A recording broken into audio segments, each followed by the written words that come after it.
Halo pemirsa, apa kabar Anda hari ini? Senang sekali Sarah dan Matias dapat kembali menemani Anda dalam sebuah program talkshow yang syarat informasi inspiratif untuk Anda dan juga keluarga. Inilah Bincang Sehati. Ya pemirsa, setiap pasangan yang sudah menikah pasti inginnya langsung dikaruniai buah hati. Tapi banyak di luar sana yang kemudian sudah menikah entah setahun, 2 tahun, 5 tahun, 10 tahun, bahkan belasan, bahkan mungkin puluhan tahun mereka belum dikaruniai anak seperti itu ya. Akhirnya mereka baru diberikan anugerah anak ini ketika sudah ya usianya mungkin sudah 40 above atau 50 above seperti itu ya. Nah pertanyaannya kemudian apa saja sih yang harus dipersiapkan ketika kita menjadi orang tua di usia yang tidak lagi muda. Inilah topik yang akan kita bahas hari ini yaitu jadi orang tua di usia tak muda. Ngomong-ngomong tentang hamil punya anak dan jadi orang tua. Sebelumnya kita akan membahas terlebih dahulu nih mitos fakta seputar kehamilan. Kita lihat poin yang pertama pemirsa. Mitos atau fakta, jenis kelamin bayi berdasar bentuk perut atau denyut jantung. Nah banyak sekali di antara masyarakat kita gitu ya, mungkin teman-teman kita, terutama perempuan-perempuan gitu ya, apalagi kalau ada temennya yang lagi hamil gitu, aduh ini kayaknya cewek nih, aduh ini kayaknya cowok nih gitu ya. Kalau dilihat dari denyut jantungnya, bentuk perutnya gitu ya, udah pasti nebak. Oh ini pasti cewek nih kalau bentuknya begini. Oh kalau denyutnya begini nih pasti cowok nih gitu ya. Nah pertanyaannya gini, apakah ini akurat gitu ya? Kalau kita ngomongin dari bentuk perut atau denyut nadi, ini bisa mengindikasikan bahwa si janin ini akan menjadi bayi perempuan atau bayi laki-laki. Nah nanti akan kita bahas ya mitos atau fakta. Oke kita lanjut poin yang selanjutnya pemirsa. Yang kedua adalah melihat gerhana ketika hamil, bayi lahir sumbing. Nah ini juga menurut kepercayaan gitu ya. Kalau kita ngomongin tentang ada perempuan lagi hamil, entah sengaja atau nggak sengaja lihat gerhana. Nah bisa dipastikan katanya, ini baru katanya ya pemirsa ya, nanti kan kita konfirmasi juga. Ini bisa menyebabkan bayinya lahir dengan kondisi sumbing. Waduh ini agak mengerikan juga ya. Tapi pertanyaannya apakah ini benar-benar fakta atau mitos yang berkembang secara luas di masyarakat? Nanti akan kita bahas ya. Oke kita lanjut poin yang selanjutnya pemirsa. Tidak boleh sering mandi ketika hamil. Nah ini juga sering banget ya. Apalagi kalau kita lihat baca-baca artikel gitu ya di internet, kita lihat seringkali atau orang-orang di sekitar kita, kamu kalau lagi hamil jangan mandi, jangan sering mandi gitu. Nah saya juga nggak ngerti ya apa dampak atau pengaruh buruk yang bisa saja terjadi ketika seseorang lagi hamil dan sering mandi. Nah pertanyaannya kemudian adalah apakah ini beneran fakta bahwa ada efeknya sering mandi ketika hamil atau sebenarnya udah itu mah mitos belaka gitu ya. Kalau namanya hamil tetap harus mandi dong biar bersih gitu ya. Oke kita lanjut poin yang selanjutnya pemirsa. Ibu hamil makan untuk 2 orang. Nah ini kan gini, berbadan 2. Nah otomatis ketika kita ngomongin berbadan 2, otomatis kita makan katanya untuk 2 orang. Makanya katanya porsinya bisa lebih banyak seperti itu. Nah betul sih, maksudnya ada janin, ada calon bayi dalam rahim si perempuan ini atau si ibu hamil ini. Tapi pertanyaannya apakah memang benar bahwasanya ketika ibu hamil lagi makan ini porsinya memang untuk 2 orang. Atau sebenarnya porsi 1 orang ibu yang akhirnya nanti dipecah ke calon bayinya atau janinnya gitu ya. Oke kita lihat poin yang terakhir pemirsa. Larangan naik pesawat ketika hamil. Nah ini juga sering banget ya ketika kita ngomongin tentang ibu hamil katanya kalau bisa atau dilarang naik pesawat. Katanya ada tekanan inilah yang akhirnya bisa membahayakan janin lah. Nanti kalau lahir bayinya bisa beginilah, bisa begitulah. Karena memang kita lihat di udara kan mungkin tekanannya lebih tinggi daripada di darat seperti itu. Nah pertanyaannya apakah Anda pernah melihat ada orang atau ibu hamil yang mereka naik pesawat? Mungkin ada yang pernah gitu ya. Tapi pertanyaannya apakah ada dampak buruk yang bisa saja terjadi pada ibu tersebut? Nah itu dia tadi beberapa mitos fakta seputar kehamilan. Dan kami akan membahasnya sesaat lagi. Tetap bersama kami di Bincang Sehati.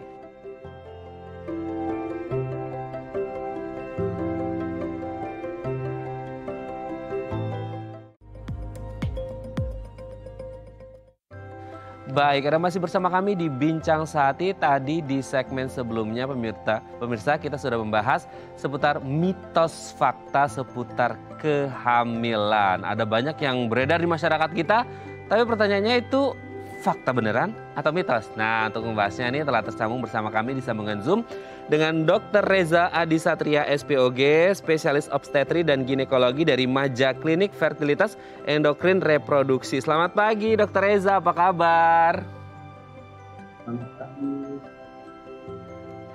Oke, kabar baik ya dok ya? Sehat terus ya? Baik, sehat selalu. Oke, Dokter Reza, hari ini walaupun kita sama-sama laki-laki ya, kita bahas seputar kehamilan, nggak apa-apa ya dok ya? Oke, namanya juga SPOG ya dok ya.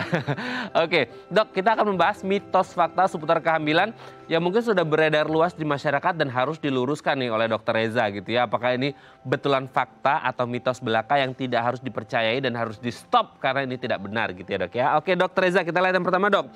Mitos atau fakta dok? Jenis kelamin bayi itu bisa diketahui berdasarkan bentuk perut atau denyut jantung. Nah, kalau perutnya bentuknya begini, denyut jantungnya begini, ini pasti laki, ini pasti perempuan. Gimana tuh dok? Itu mitos atau fakta? Itu mitos, Pak. Jadi jenis kelamin itu tidak dipengaruhi oleh bentuk perut dan denyut jantung, tidak dipengaruhi dan tidak ada hubungannya. Jadi tidak ada literatur yang mengatakan ada hubungannya. Karena jenis kelamin itu sudah ditentukan dari awal sejak waktu pertemuan sel telur dengan sel sperma, itu sudah ditentukan kromosomnya XY atau XX. Dan mengenai bentuk perut tidak ada hubungannya karena bentuk perut itu kan tergantung dari besarnya rahim dan posisi adik bayi di dalam perut dan posisi anatomi perutnya ibu juga. Oke. Sedangkan kalau denyut jantung itu bervariasi antara trimester 1, 2, dan 3 dan tidak ada hubungannya. Oke. Dok, tapi kalau kita berbicara tentang denyut jantung si debaynya gitu ya dok ya, ini maksudnya denyut jantung ini berarti denyut jantung debaynya ya dok ya, janinnya atau gimana sih? Iya, denyut jantungnya adik bayi waktu dilihat. Nah, iya. Atau USG. Dan itu tidak ada hubungan dengan jenis kelamin.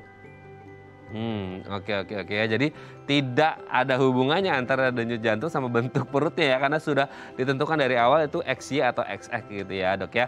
Oke dok, kita lanjut poin yang selanjutnya. Kalau tadi sudah mitos, sekarang kita lanjut yang kedua, mitos atau fakta. Ini fakta atau mitos lagi nih. Melihat gerhana ketika hamil, bayi lahir sumbing. Waduh, ini serem banget dok. Gimana nih dok? Itu juga mitos ya. Jadi bayi sumbing itu disebabkan oleh kelainan pada saat pembuahan atau pada saat kehamilan dan bukan berhubungan dengan gerhana matahari. Jadi gerhana matahari itu mungkin hanya kebetulan zaman dahulu kala orang melihat gerhana matahari lalu melahirkan kebetulan sumbing, jadi tersebarlah mitos demikian. Oke. Jadi hanya faktor kebetulan saja, tidak ada hubungannya. Kalau mau dikulik secara klinis juga, secara medis juga nggak ngerti ya dok ya, karena memang nggak ada hubungannya sama sekali gitu ya dok ya. Tidak ada penelitiannya gitu ya, tidak ada penelitian atau jurnal yang mengatakan bahwa ketika melihat gerhana maka otomatis bayinya akan lahir sumbing. Itu hanya kebetulan ya, faktor yang terjadi selama proses kehamilan saja, tidak ada hubungannya sama gerhana gitu ya dok ya. Oke dok, kita lanjut lagi. Mitos atau fakta? Setelah dua hal tadi di atas adalah mitos, yang ketiga adalah tidak boleh sering mandi ketika hamil. Nah, ketika hamil emang nggak boleh mandi atau gimana nih dok? Itu juga mitos. Jadi ketika sedang hamil justru kita harus memperhatikan kebersihan atau higiene tubuhnya ibu hamil. Tetapi mungkin masalah suhu saja yang diperhatikan. Bila kita mandinya malam hari, usahakan menggunakan air hangat. Bila kita mandinya siang hari, usahakan airnya untuk ini aja, untuk mencegah suhu tubuh aja supaya tetap stabil. Oke. Memang kalau ada perbedaan suhu yang ekstrem gitu ya dok ya, antara suhu tubuh sama suhu air untuk mandi, ini dampaknya ke tubuh atau ke kehamilan ada nggak sih dok? Karena dokter menyebut kalau malam agak dingin ya pakai yang agak anget-anget gitu. Sebetulnya tidak ada hubungan secara langsung, hanya hubungan kesehatan dan untuk kenyamanannya ibu-ibu hamil saja. Oke. Nah, untuk mandi tetap harus dilakukan. Untuk kenyamanan, tapi yang penting harus mandi gitu ya dok ya. Oke dok, kita lanjut poin yang selanjutnya. Setelah 3 poin di atas mitos, kita lanjut lagi mitos lagi nggak nih? Kalau mitos beneran, wah banyak banget mitos beredar di masyarakat kita ya dok ya. Yang keempat, ibu hamil makan untuk 2 orang. Mitos atau fakta dokter Reza? Ya, sebetulnya itu mitos juga. Jadi, tapi tidak sepenuhnya mitos. Jadi sebetulnya memang orang hamil itu memang harus makan lebih banyak kira-kira, tapi nggak sampai porsi 2 orang. Cuma hanya perlu meningkatkan sekitar 300 kalori saja. Dan itu pun harus didapatkan dari sumber-sumber yang harus ditingkatkan adalah protein hewaninya. Oke, 300 kalori. Ya, untuk meningkatkan itu, jadi harus memperbanyak protein hewani, harus menghindari minuman-minuman manis atau karbohidrat yang sudah olahan seperti tepung-tepung. Sedangkan yang ditingkatkan ya kalori dari yang sumber lain dengan gizi tetap seimbang, nggak perlu sampai makan porsi 2 orang. Tambah mengembul gitu ya. Oke dok, sebenarnya kalau untuk ibu hamil kan kadang-kadang agak susah. Kalau ngomongin makan ya dok ya, itu kan agak susah juga karena kan terlalu sensitif itu hidungnya, indera penciumannya sensitif. Akhirnya sementara mereka itu harus mengonsumsi makanan-makanan bergizi untuk kesehatan kehamilannya atau janinnya seperti itu. Ada yang akhirnya substitusinya tidak ke makanan tapi yang simpel aja supaya tidak terlalu bau, langsung masuk dengan multivitamin atau suplemen itu untuk menggantikan raw foodnya. Gimana dok efek ke janinnya?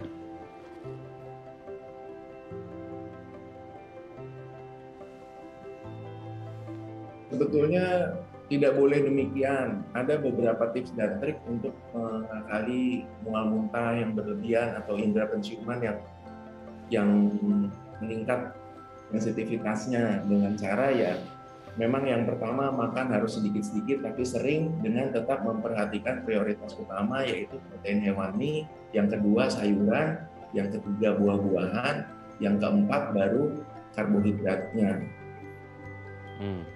Lalu tips yang kedua adalah dengan ya memikirkan dulu yang saat itu sedang tidak membuat mual apa kira-kira yang akan nyaman untuk dikonsumsi oleh ibu hamil.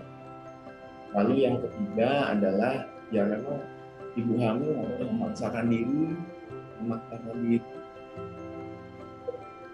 makan yang tetap yang bergizi, nggak boleh diganti-ganti dengan suplemen yang sebagai pengganti. Jadi suplemen memang perlu tapi untuk tambahan saja,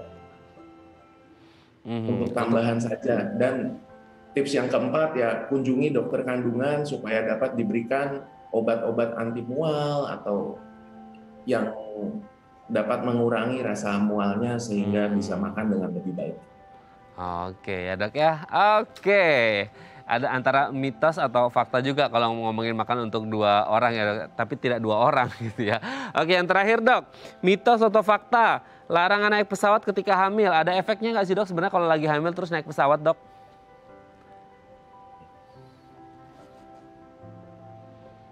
Saat kita naik pesawat, sebetulnya ibu hamil harus memeriksakan diri dulu apakah kehamilannya dan kondisi fisiknya sang ibu dalam keadaan yang sehat dan baik. pada penelitiannya tidak ada pengaruh tekanan kabin terhadap kehamilan.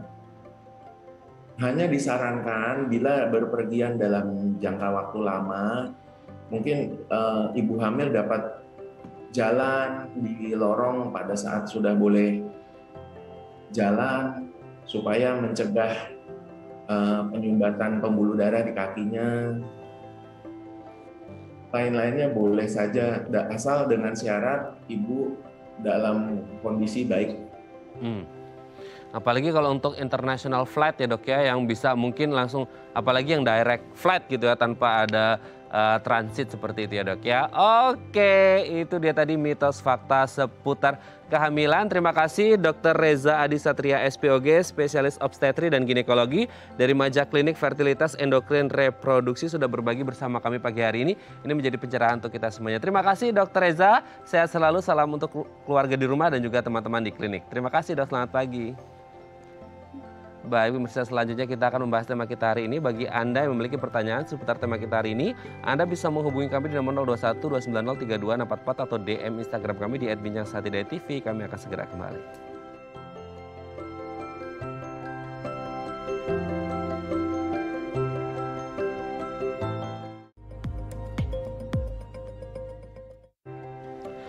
Baik, Anda masih bersama kami di Bincang Saati dan kita masih membahas tema kita hari ini. Ini agak lumayan berat ya pemirsa ya. Jadi orang tua di usia tidak muda gitu. Karena harapan semuanya adalah ingin ya setelah menikah gitu ya langsung punya anak, happy-happy bersama anak gitu. Tapi kan kadang-kadang rencana itu yang terjadi kenyataannya itu tidak seindah rencana. Tuhan pasti punya jalan sendiri untuk kita ya. Nah, bagi Anda yang memiliki pertanyaan seputar tema kita hari ini, Anda boleh menghubungi kami di nomor 021 290 3264 atau di Instagram kami di @bincangsaatidayatv. Nah, untuk membahasnya telah tersambung nih bersama kami di sambungan Zoom dengan Dr. Tribowo T. Ginting SPKJK, dokter spesialis kedokteran jiwa dari Rumah Sakit Metropolitan Medical Center. Selamat pagi, Dr. Tribowo, apa kabar? Selamat pagi, kabar baik, gimana? Kabar baik juga, Dokter Tribowo. Ya, oke. Ini melihat senyumnya Dokter Tribowo pagi-pagi jadi cerah lagi nih dok. Oke, dok, hari ini kita akan membahas satu hal yang sangat penting ya, apalagi untuk mereka ini kan pasti bermain dengan kesehatan psikologis mereka, kesehatan mental, karena yang namanya pasangan yang sudah menikah pasti ingin segera memiliki buah hati atau momongan. Tapi kan mungkin kenyataan tak seindah rencana kadangkala gitu ya. Nah, sebelum kita membahasnya, sebenarnya esensi menikah itu sebenarnya hanya menyatukan dua insan manusia. Waduh, bahasanya berat nih dok ya. Esensi menikah itu sebenarnya apa sih dok? Iya, esensi menikah itu sebenarnya menyatukan dua pribadi ya. Jadi nggak cuma menyatukan dua hati, dua cinta atau dua orang, tapi benar-benar dua pribadi yang berbeda. Ya, jadi membuat suatu ikatan lahir dan batin untuk mencapai suatu tujuan yang sama. Itu esensi pernikahan yang bisa kita ambil. Jadi ada dua pribadi yang berbeda yang menuju suatu tujuan yang sama. Nanti tinggal tujuannya yang sama itu akan disepakati, dibicarakan sebelumnya oleh kedua pasangan tersebut. Sebenarnya itu, dok. Oke, dok, ini kalau kita lihat ya dok ya, ketika kita ngomongin tentang dua pribadi yang disatukan menjadi satu gitu kan. Mungkin waktu pacaran indah dok, oh aku milik kamu, kamu milik aku, kita bersama satu tujuan. That's not easy gitu ya, nggak semudah itu gitu kan. Ketika sudah menikah, udah tuh keluar boroknya satu-satu gitu ya dok ya, udah semuanya keluar seperti itu. Nah, sebenarnya dengan dua pribadi yang harus disatukan itu kan bukan hal yang mudah, bukan hal sepele gitu. Nah, sebenarnya apa yang harus dipersiapkan? Ngomongin apa dulu sih dok sebelum kita menikah, sebelum akhirnya jadi orang tua gitu? Ya, pertama harus mempersiapkan mentalnya dulu gitu ya. Jadi sebelum kita menikah, mental untuk menikah itu juga harus disiapkan. Nah, kalau misalnya mempersiapkan fisik itu sudah pasti ya, karena kesehatan itu juga penting untuk proses pernikahan. Nah, mentalnya ini dipersiapkan nggak cuma mental pribadi, tapi juga mental sosialnya, keluarganya. Artinya pada saat nanti menuju suatu pernikahan, semua siap. semua itu bisa menerima satu dengan yang lain. Apalagi tadi kita menyatukan dua pribadi yang notabene berbeda satu dengan yang lain. Keluarganya berbeda, sifatnya berbeda. Nah, kalau kita nggak siap dengan mental kita, tidak siap dengan secara jiwa kita, itu akan kesulitan nanti pada saat kita melangsungkan proses pernikahan dan menjalani proses pernikahan tersebut. Jadi siap nih mentalnya, tidak hanya mental pribadi, tetapi juga mental secara keseluruhan, keluarga, dan juga sosialnya. Nah itu dia ya, karena menikah tidak hanya ngomongin dua pribadi aja, tapi juga ada dua keluarga di sana gitu ya dok ya. Physically dan mentally juga harus dipersiapkan dengan baik. Nah ngomong-ngomong tentang mentally yang ada hubungannya dengan physically, juga adalah ngomongin yang namanya menikah, pasti ada sebagian besar kita yang memutuskan kan ingin punya anak. Nah memiliki anak ini juga harus dibicarakan dok, atau gimana nih? Iya, memiliki anak itu penting untuk dibicarakan. Biasanya kan dalam proses-proses pacaran itu kan biasalah ada bunga-bunga, nanti mau anak berapa, mau 11-an atau mau 1 atau 2.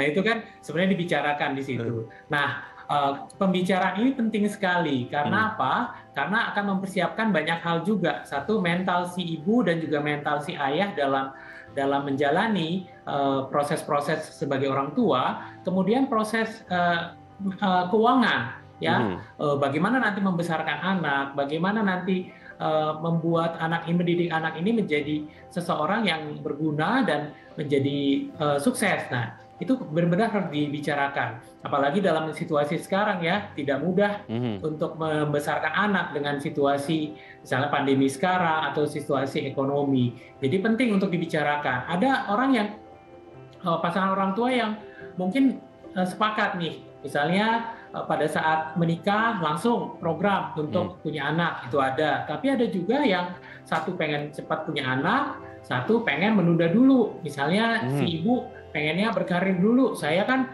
baru terima pekerjaan nih, sehingga saya pengen berkarir, sehingga dia pengen lebih lama lagi punya anak. Ada yang pengen 5 tahun setelah menikah baru punya anak, tetapi ada yang juga pengen cepat. Nah itu kalau misalnya semua sejalan sih, kedua pasangan ini sejalan ya nggak masalah. Tetapi yang menjadi repot kalau misalnya beda-beda, pengennya begitu beda-beda. Nah, oleh sebab itu harus dibicarakan dari awal. Seperti itu. Oke, agak susah nih ya kalau akhirnya satu pingin setahun di awal, ada yang 5 tahun karena karier, ada yang cuman pingin menuruti program pemerintah, 2 anak cukup, ada yang pingin punya kesebelasan sepak bola ya. Oke, dok, berapapun jumlah anaknya gitu ya. Kalau kita ngomongin anak, sebenarnya seberapa besar sih arti kehadiran anak dalam sebuah rumah tangga, apalagi untuk mereka yang baru menikah dan akan menjadi first timer parents gitu dok? Ya, sebenarnya kembali kita lihat ada 2 hal yang mungkin bisa terjadi, yaitu anak sebagai anugerah atau anak menjadi bencana dalam tanda kutip. Tapi biasanya agak jarang ya kalau orang tua, segalak-galak apapun orang tua atau kayak gimana pun dia, mungkin ya tidak akan berpikir bahwa anak ini sebagai suatu masalah gitu. Ya, rata-rata semua orang tua akan berpikir bahwa anak ini adalah sebuah anugerah yang diberikan oleh Tuhan gitu ya. Jadi banyak esensi yang bisa kita lihat pada saat kita punya anak gitu, menjadi lebih happy, lebih gembira gitu karena melihat segala sesuatunya sebagai anugerah gitu. Jadi mungkin cara pandangnya masing-masing orang ya, cara pandang masing-masing orang yang akan membuat persepsi tentang kehadiran anak tersebut. Tetapi rata-rata akan berpikir bahwa anak itu sebagai suatu anugerah dan berkah dari Yang Maha Kuasa. Oke, kehadiran mereka yang pastinya bisa mengubah suasana keluarga gitu ya dok ya. Betul. Oke, nah pertanyaannya kemudian kalau akhirnya memutuskan oke sama-sama ingin punya anak gitu ya, entah program hamil langsung setelah menikah atau berapa tahun kemudian, sebenarnya apa yang harus dipersiapkan jauh-jauh hari dok? Kalau tadi kan persiapan untuk menikahnya, nah sekarang untuk persiapan punya anaknya apa yang harus dipersiapkan oleh orang tua ini dok? Iya, mempersiapkan untuk punya anak itu berarti harus fisik dan mental juga dari jauh-jauh hari. Ya, fisiknya gimana? Ya mungkin kalau misalnya kita nggak sehat, ya mungkin kualitas dari sperma dan juga dari ovum kita jadi nggak terlalu bagus gitu. Jadi memang harus mempersiapkan, termasuk juga organ-organ reproduksi kita. Jadi fisik itu penting, tetapi tidak kalah penting adalah mempersiapkan mental. Mental itu tidak bisa instan loh dipersiapkan. Mental itu harus disiapkan dari awal. Dari apa? Dari remaja, ya, dari masa kanak mungkin bahkan, atau mungkin dari awal, sehingga pada saat seseorang siap untuk menikah, siap untuk mempunyai anak, itu akan membuat kita bisa lebih bahagia dalam menjalani proses-proses, misalnya kalau ibu ya, proses-proses kehamilannya, proses-proses melahirkannya, dan juga proses dalam mengasuh dan membesarkan anaknya. Demikian juga dalam mengasuh dan membesarkan anak-anak yang berikutnya. Jadi nggak cuma satu anak, tapi anak-anak yang lain. Nah, oleh sebab itu penting nih mempersiapkan secara fisik dan juga mental dari dua pasangan. Sama seperti yang sebelumnya, yaitu pada saat menjelang menikah, mempersiapkan keluarga besar itu juga penting, ya, supaya keluarga besar itu pun tidak mendesak atau tidak ya membanding-bandingkan, atau ada hal-hal lain lah ya, misalnya yang satu pengennya kok anaknya perempuan sih, ayo dong cari dong anak yang laki-laki dalam suku. Jadi itu juga harus dipersiapkan.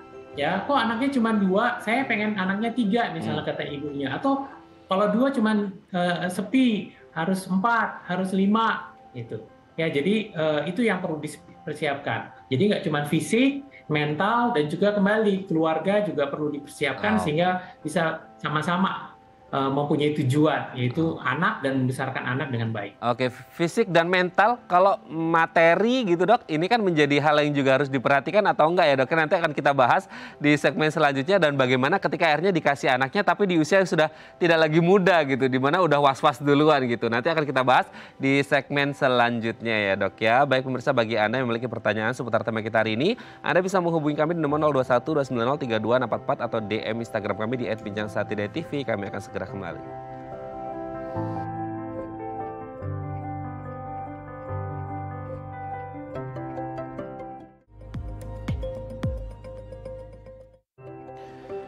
Baik, Anda masih bersama kami di Bincang Sehati, dan kita masih membahas sama kita hari ini. Udah siap nggak nih jadi orang tua? Dan kalau akhirnya dikasih momongan di usia tidak lagi muda, kita harus siap.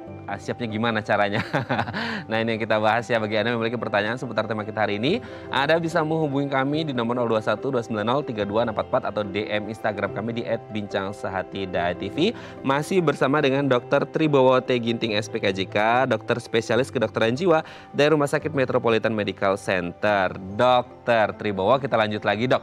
Tadi ada sempat ganjel nih satu, kepotong break dok. Fisik dan mental dipersiapkan. Materi dok, kan ada yang bilang ya udah deh kalau materi cukup semua akan terpenuhi. Gimana tuh dok?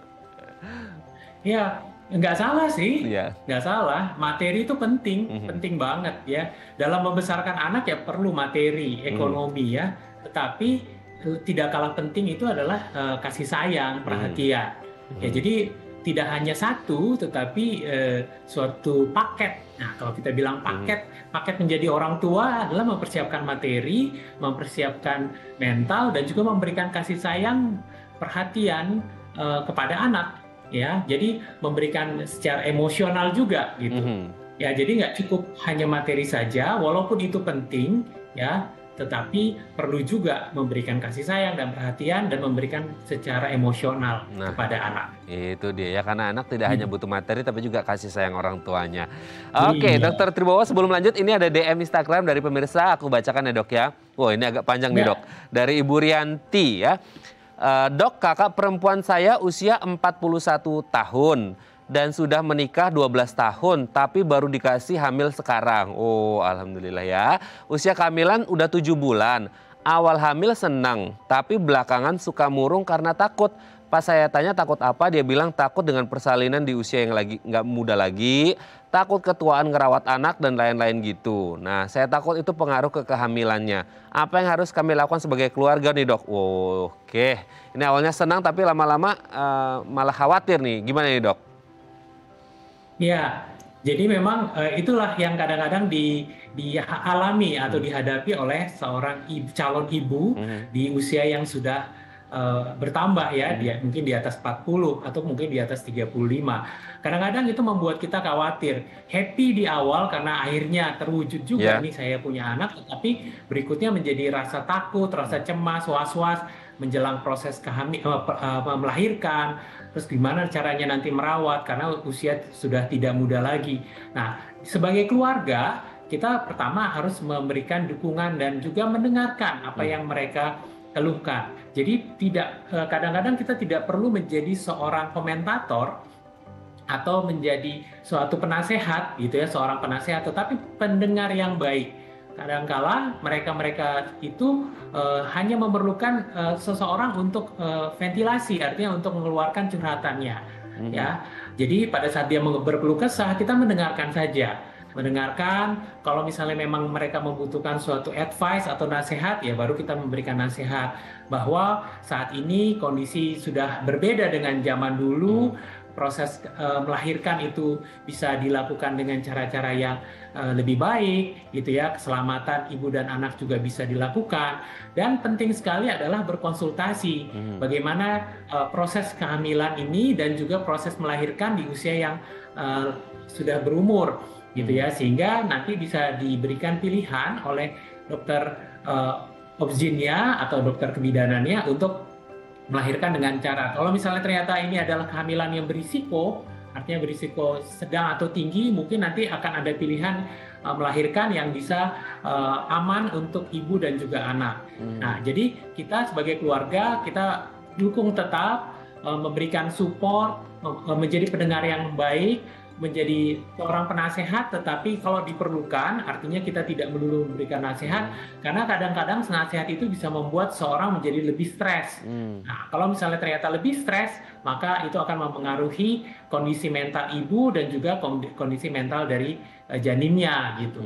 Jadi sebagai keluarga, dukunglah mereka, dengarkan mereka, buat situasi nyaman dan memberikan rasa nyaman dan aman bagi calon ibu tersebut. Oke, dukungan keluarga ini menjadi sangat penting gitu ya dok ya. Karena memang bagaimanapun ya ini anak bersama ya, tidak anak satu aja gitu. Apalagi sudah ditunggu 12 tahun gitu ya. Semoga ini bisa menjawab pertanyaan Ibu Rianti ya. Dan semoga sehat selalu untuk kakaknya ya. Semangat gitu ya, terima kasih sekali lagi. Dok, kita lanjut lagi dok.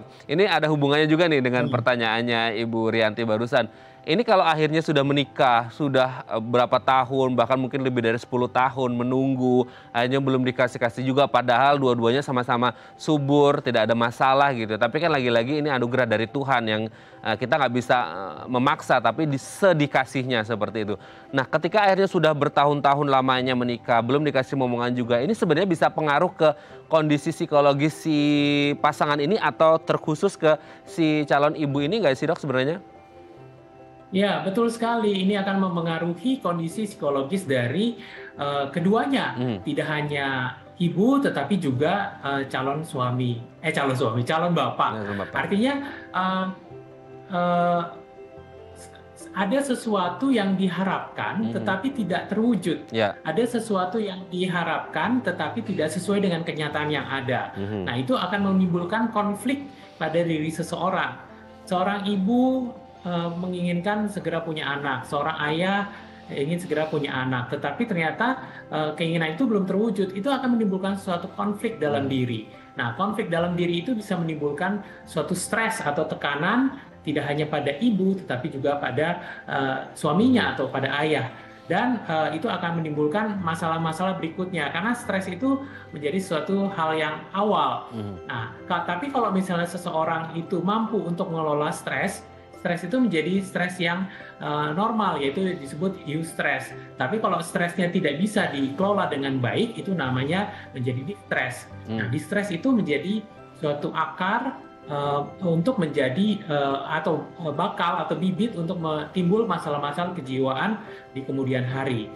Nah, ada suatu studi mengungkapkan bahwa 31% wanita yang tidak hamil atau infertil itu akan mengalami gangguan psikiatri yang mayoritas merupakan gangguan depresi. Jadi start awalnya adalah stres, ada konflik dulu dalam diri, terus kemudian muncul stres, dan stresnya berkepanjangan menjadi suatu bibit untuk munculnya gangguan-gangguan berikutnya, terutama gangguan mental atau gangguan kejiwaan. Demikian. Oke. Dok, ini kan wah, sangat luar biasa ya penjelasannya. Ini saya jadi kepikiran gini, Dok.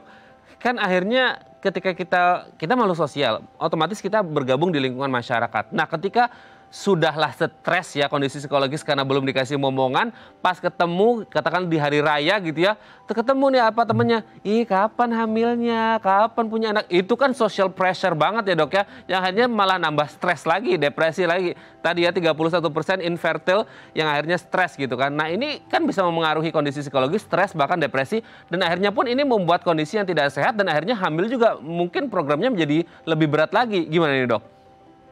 Iya betul, itu memang menjengkelkan sih, Iya. ya menjengkelkan banget gitu ya, menikah bahkan kadang-kadang baru menikah 1 bulan atau 2 bulan, udah hamil belum, atau gimana gitu kan, itu kayaknya kurang-kurang nyaman buat kita, menjengkelkan. Tapi kita mungkin bisa bersikap lebih bijaksana ya, mungkin kita hanya diam gitu ya, atau berpikir secara positif deh, mempunyai cara pandang, oh mungkin dia mensupport saya, atau misalnya dia mungkin hanya basa-basi gitu ya, atau dia sebenarnya mendoakan saya dengan bertanya seperti itu ya akan membuat suasana perasaan kita menjadi lebih nyaman pada saat kita ditanya seperti itu. Jadi tergantung cara pandang kita, tapi kadang-kadang memang tidak bisa dipungkiri pada saat ditanya seperti itu yang muncul adalah hal-hal yang nggak nyaman buat kita, hal-hal negatif gitu.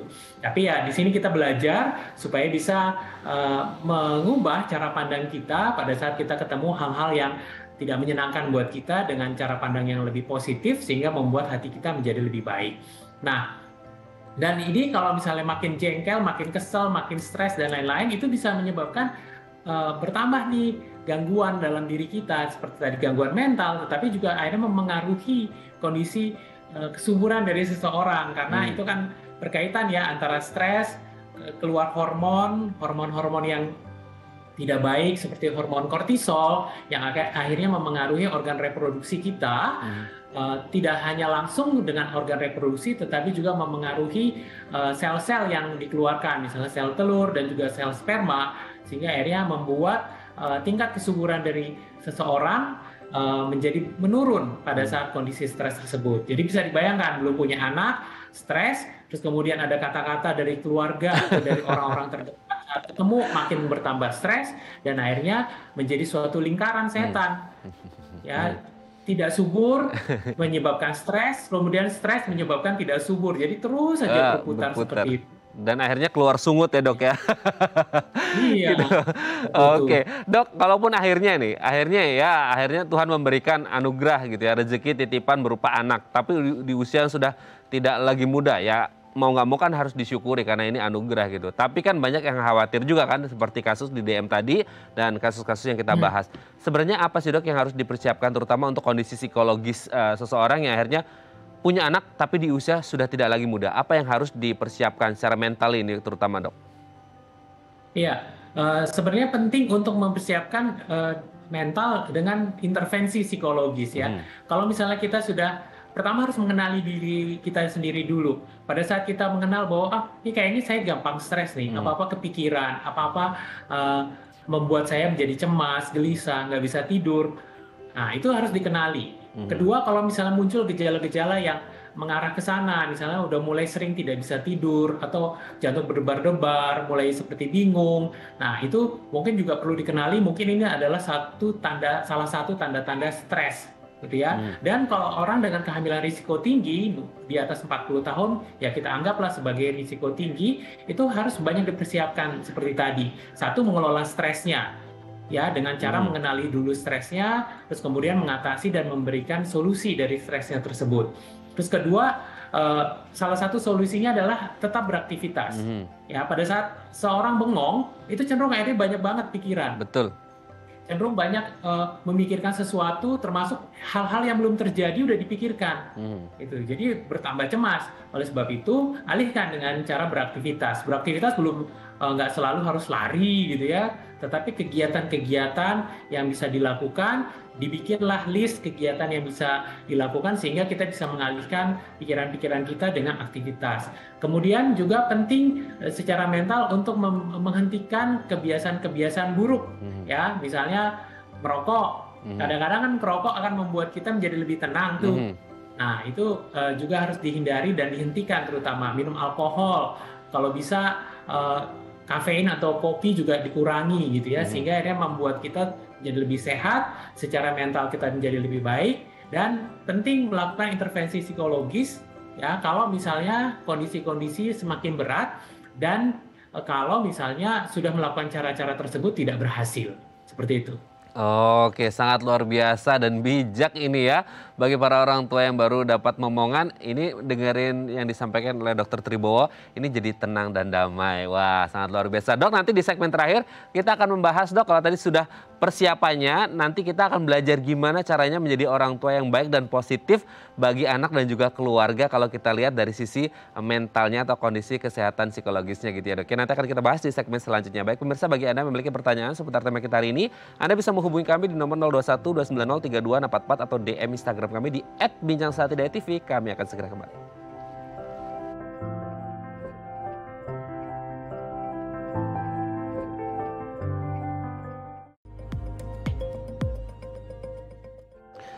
Baik, Anda masih bersama kami di Bincang Saati. Kita masih bersama dengan Dr. Tribowo T. Ginting SPKJK, dokter spesialis kedokteran jiwa dari Rumah Sakit Metropolitan Medical Center. Dr. Tribowo, di segmen terakhir ini kita akan bahas ya, Dok ya. Kalau tadi kan di segmen sebelumnya dokter sudah membahas nih apa saja sih resepsi menikah, persiapan punya anak, gimana kalau anaknya lahirnya di usia tak lagi muda, semua sudah dibahas tuntas dan detail banget sama Dr. Tribowo. Segmen terakhir ini kita akan belajar menjadi orang tua yang baik dan positif, menebarkan positif vibes untuk keluarga ya, Dok. Yang pertama adalah ubah cara pandang dalam melihat masalah. Apalagi kalau di masa pandemi ya, Dok ya, ini stresornya banyak banget, Dok gitu. Nah, cara memandang sebuah masalah yang penting supaya tidak ikutan semuanya panik menjadi orang tua ini menjadi penting, Dok. Gimana nih caranya untuk mengubah sudut pandang supaya dilihatnya dari sisi positif tapi juga tetap waspada gitu ya, Dok ya. Gimana nih?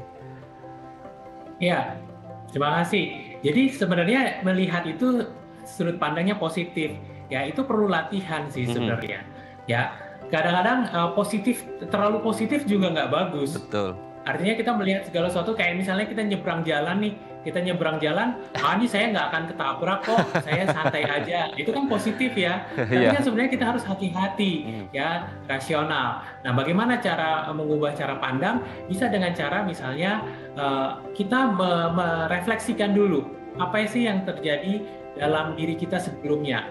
Jadi misalnya kita mengenal diri kita sendiri, bagaimana kita berhadapan dengan suatu masalah, bagaimana cara kita mengatasi suatu masalah selama ini gitu. Itu bisa kita coba bantu dengan tulis. Jadi kita menuliskan hal-hal apa saja yang membuat kita mungkin bermasalah, terus kemudian solusinya seperti apa yang pernah kita lakukan dan apakah ini berhasil atau tidak. Terus kemudian mengubah cara pandang lainnya adalah membuat suatu list atau hal-hal yang misalnya kayak keuntungan, kerugian dalam melakukan sesuatu gitu. Itu akhirnya membuat kita menjadi lebih bijaksana dalam mempertimbangkan dan melihat segala sesuatu itu pasti punya konsekuensi. Baik kita melakukan sesuatu yang positif maupun kita melakukan sesuatu yang negatif. Jadi dengan kita melakukan hal tersebut, kita mengenali diri kita dulu terlebih dahulu, terus kemudian kita membuat suatu list tindakan-tindakan atau solusi yang bisa kita lakukan, terus kemudian kita merefleksikan kondisi ini dengan masalah-masalah yang pernah terjadi sebelumnya, itu akan membuat kita menjadi lebih bijaksana dalam melihat segala sesuatu dengan cara pandang yang lebih baik. Terus kemudian kita bisa juga minta bantuan orang lain, ya misalnya kasarnya banyak kepala akan membantu kita lebih banyak berpikir. Ya, jadi kita bisa bertanya pada orang yang kita bisa percaya, terus atau misalnya tenaga profesional yang bisa memberikan solusi. Dan juga tak kalah penting adalah pada saat kita mau mengubah cara pandang kita, kita bisa melakukan dengan aktivitas. Gitu. Pada saat kita rileks, kita santai gitu ya, misalnya habis olahraga, terus kemudian badan kita segar, itu akan membuat kita bisa berpikir lebih positif atau lebih rasional dibandingkan kalau kita tidak melakukan apapun. Jadi Oke. tetap harus melakukan banyak hal, tidak hanya mengubah atau mengalihkan cara pandang, tetapi dengan aktivitas juga penting. Oke, ada konversi di situ ya dok ya. Oke, yang selanjutnya kalau hubungannya dengan orang tua yang sudah tidak lagi di usia muda, mendapatkan anaknya di usia yang sudah mulai berumur, kan pasti banyak sekali yang mereka menjadi idealis. Nanti kalau punya anak, nanti kalau udah gede gini. Ekspektasinya terlalu tinggi. Perlu nggak sih dok kita menurunkan ekspektasi atau ya udah logis aja deh sama kemampuan si anak supaya kita juga tidak terlalu kecewa gitu dok? Ya, betul sekali. Penting untuk menurunkan ekspektasi karena zaman pasti akan terus berubah gitu. Pada saat kita mempunyai ekspektasi yang terlalu tinggi, mungkin kita harus membuat alternatif lain. Kita punya tujuan sampai titik 100 misalnya kayak gitu. Tetapi kalau misalnya ternyata tidak nyampe 100 bisa membuat kita stres. Oleh sebab itu kita membuat plan A, plan B, plan yang lain gitu. Kasarnya kalau misalnya kita mau mendapatkan nilai A kan nggak selalu harus dapat nilai 100 ya. Bisa dengan nilai 90 pun kita dapat A. Oleh sebab itu ekspektasi diturunkan. Ya, kita punya list 10 yang harus terpenuhi. Tapi kalau kita 8 saja sudah terpenuhi juga itu lebih baik. Oleh sebab itu ekspektasi perlu diturunkan supaya nanti pada saat menjalankan proses membesarkan anak, membina rumah tangga sebagai orang tua itu kita tidak stres. Karena pada saat kita punya target A nggak tercapai, itu akan membuat kita jauh lebih stres dan akhirnya mengaruhi juga perkembangan anak dan juga hubungan suami istri dan juga hubungan keluarga. Oke, betul, ekspektasi perlu diturunkan. Ekspektasi perlu diturunkan karena kita juga harus lihat kemampuan si anak gitu ya dok ya. Supaya juga kita sebagai orang tua tidak kecewa-kecewa amat. Karena ya namanya anak kan mereka pasti punya jalannya sendiri gitu ya dok ya. Ini sangat luar biasa. Pokoknya tadi di segmen awal sudah dijelaskan tentang gimana caranya menjadi orang tua ketika di usia tak lagi muda, dan baru saja kita dibahas tentang bagaimana menjadi orang tua yang baik dan positif untuk anak dan juga pastinya keluarga, dan semoga ini menjadi bekal. Ini kayaknya waktunya kurang dok kalau ngobrol sama Dokter Tribowo gitu ya. Kayaknya kita perlu beberapa episode lagi buat ngobrolin karena satu penjelasan bisa panjang banget sama dokter gitu ya. Ini sangat menarik sekali tapi waktu juga yang membatasi kita hari ini dok. Pokoknya nanti kita harus ketemu lagi, ngobrol-ngobrol lagi dengan dokter ya dok ya. Terima kasih Dokter Tribowo T. Ginting SPKJ, dokter spesialis kedokteran jiwa dari Rumah Sakit Metropolitan Medical Center. Selamat pagi dok, sehat selalu, salam untuk keluarga di rumah dan teman-teman di Rumah Sakit MMC. Selamat pagi. Baik pemirsa, bagi Anda yang memiliki kritik dan saran, Anda bisa menghubungi kami di nomor 0889 8100 5000 atau Anda bisa follow media sosial kami di @bincangsaatidayatv dan tetap disiplin prokes 6M. Saya Raden Madlia Samit, sampai jumpa dan selamat beraktivitas.